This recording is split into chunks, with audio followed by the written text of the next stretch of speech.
Spider-Geddon issue 3 catches up with the Superior Spider-Man and the Spider-Man of Earth 1048, whom have arrived at Earth 51,778 to find the most powerful of their new allies. As they swing through the canyons, they find their friend, the Spider-Man of this Earth, who pilots Leopardon the mech against a giant monster. Teleporting up to the cockpit, they tell the Spider-Man a war with the Inheritors has begun yet again. Otto wants them to get on with destroying the monster, and while Spider-Man thinks using his most powerful sword first up is dishonorable, he does so, killing it instantly. Miles meanwhile meets up with Spider-Man India on his Earth as they apprehend some bikers. Miles says that Otto's team wants to kill the Inheritors, and he only wants to do what is right. Spider-Man India agrees to join Miles, and both of them head back to meet the other Spider-Men, who are arguing about needing the real 616 Peter Parker. Miles says that Peter is busy dealing with Morlun in order to buy them time to deal with the other Inheritors, and they need to move against them before their cloning vats are operational and they become unstoppable. Miles wants to tell Otto and his trigger-happy Spider-Man about their attack on the Inheritors so they can join forces, and while Spider-Ham agrees that it's all well and good to tell them, they are still bloodthirsty psychos.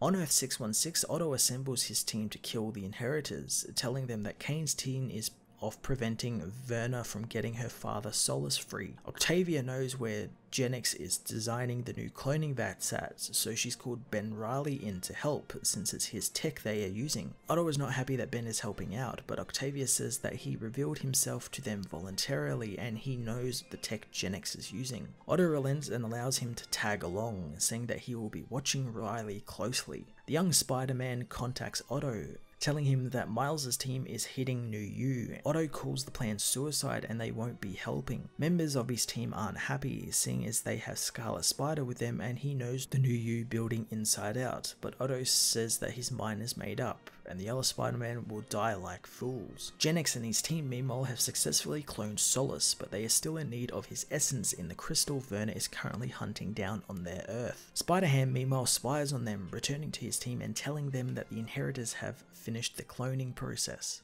Miles says that the team's bombs are in position all around the building, but the Inheritors find the team, attacking them and revealing that they have dismantled all of their explosives. Miles is grabbed by bricks and almost has his essence eaten by the vampire. The Spider-Man team begin to lose their fight until an energy sword is thrust through the building, signaling Otto's team arriving to help, as Otto himself and a select few break into the lab where Solus's new body is. As Otto tries to determine what can kill Solus, the Inheritors arrive, forcing him and his team to retreat to Leopardon, which takes significant damage from the vampires, causing the team to quickly escape in the robot's escape pods. Aboard the robot escape pod, Otto learns that Genix is having trouble with the new U tech as Norman Osborn's Spider-Man talks with Spider's Man, saying that they will probably lose being aligned with Otto and his band of misfits, but thanks to the cosmic cube he once had on his Earth, they maybe can wall off the dimension they are in and trap the Inheritors on Earth 616, meaning they can't harm the rest of the multiverse. Norma knows that they will kill everyone and that it is just an acceptable loss. Spider-Geddon issue 3 was an exciting action-packed issue that upped the Spider-Man reinforcements as Otto's team moves against the Inheritors base. I quite like how they've gotten around the fact that if Peter was involved in this series, he would take the spotlight off everyone else and become the main focus of him, but by removing him and letting him have his own Spider-Geddon adventure elsewhere, everyone gets a chance in the spotlight. Miles and Otto's relationship continues to be awesome, and I love that they butt heads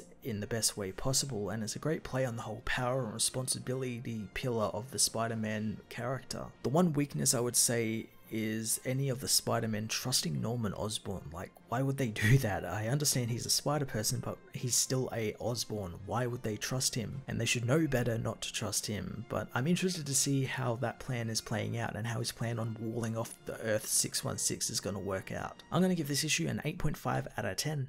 Hey everyone, thanks for watching my newest video. If you enjoyed it, you might also like to check out my other reviews here on my channel. You can also follow me on various social media platforms like Twitter by searching Matt_FOS, or even join the Comic Multiverse Discord server and chat with other comic book fans, including myself and Joel from Cape Joel. Want cheap comics and trades? Head over to the book depository with the link in the description to get the cheapest trades and comics around, along with free shipping anywhere in the world. Until next time, this has been Matt of the Fortress of Solitude. Thank you so much for watching.